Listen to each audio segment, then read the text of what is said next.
Hi, I'm Marty Ropp with Allied Genetic Resources, and I'm here today visiting with Tom Hook from Hook Farms of Tracy, Minnesota. Tom's no stranger to the seed stock business, and again, I feel a little bit odd introducing him because there'll be more folks probably that know you, Tom, on this watching this video than know me. But I would like to ask you, Tom, you were one of the initial herds that we worked with, or matter of fact, the first herd that we used RightMate Technology with, and I'd just love you to tell us a little bit about your background and a little bit about your experience using the technology to this point. Yeah, thank you, Marty. We've been in the seed stock business for nearly 50 years, and the way it kind of came to be is that you came to us and said, we got some new technology, and would you be willing to take a look at it and maybe implement it into your herd or into your breeding decisions? And the ironic part is that before you came to me, I had already been watching Dr. Matti Sachi and the work that he'd been doing.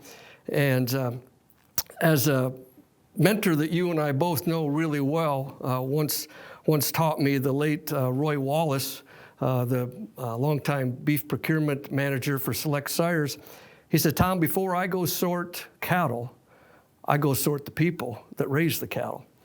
And at first he said it, and I was just like, Roy, what do you mean by that? And then it hit me. It's like he says, no, I'm sorting on the people's integrity, the way they measure cattle, their weights, their birth weights, ultrasound data, is it done in contemporary?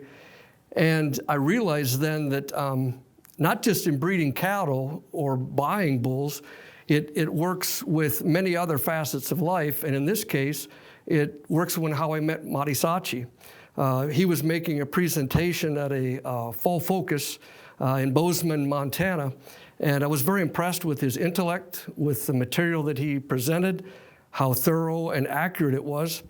But I was even more impressed when I got to visit with him afterwards, and I was shocked at his humbleness, his integrity, and yet his genuine concern that his animal breeding techniques would make a difference in the beef industry. And I found that to be unique. Not that animal breeders wouldn't have that concern, but he was really on a mission to implement that. And so when you approached us, and having met Matti that way, and then got to ask him some questions about the program, we were all in. Absolutely, we wanted to try it. What was unique about the program was that it took some of the control out of the producer's hands from things that we normally do, and that was a little intimidating. Yeah. You know, and for most people, they're like, hey, wait a minute, are we gonna just made them on paper? And it's like, no. You know, are we gonna use EPDs? Absolutely, we're still implementing that. And do we still need to do the cowboy logic things of sorting them for docility, hoof traits, udder scores? Absolutely, the whole thing. So then I found once you get into it more and working through the process of turning over your genomic data to Top Genomics, and then Matti would send back the matings, and you were able to look at them and realize that he was able to predict the two big things that hit me, where he was able to predict the genetic risk of a mating that you had picked, yes. Meaning that, you know, what kind of range does this have? Yes, it might have the chance to have one of the top animals in the, say, breed for growth, but also that mating, it could end up being below breed average. And then there are other ones that had a much tighter, you know, window or standard deviation for that. I was very impressed with that.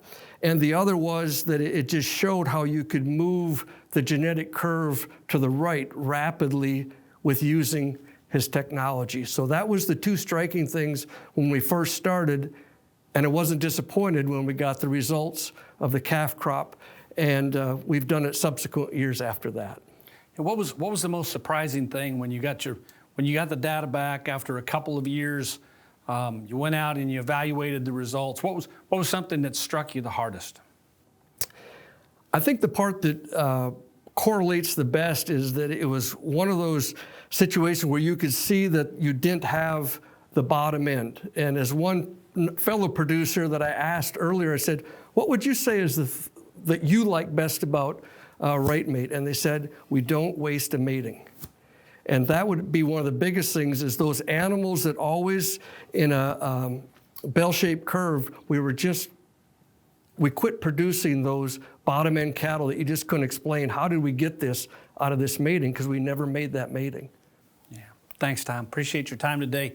We'll be talking more. Tom's going to be helping us out with some of our RightMate customers and helping them through the procedures and using this technology on into the future.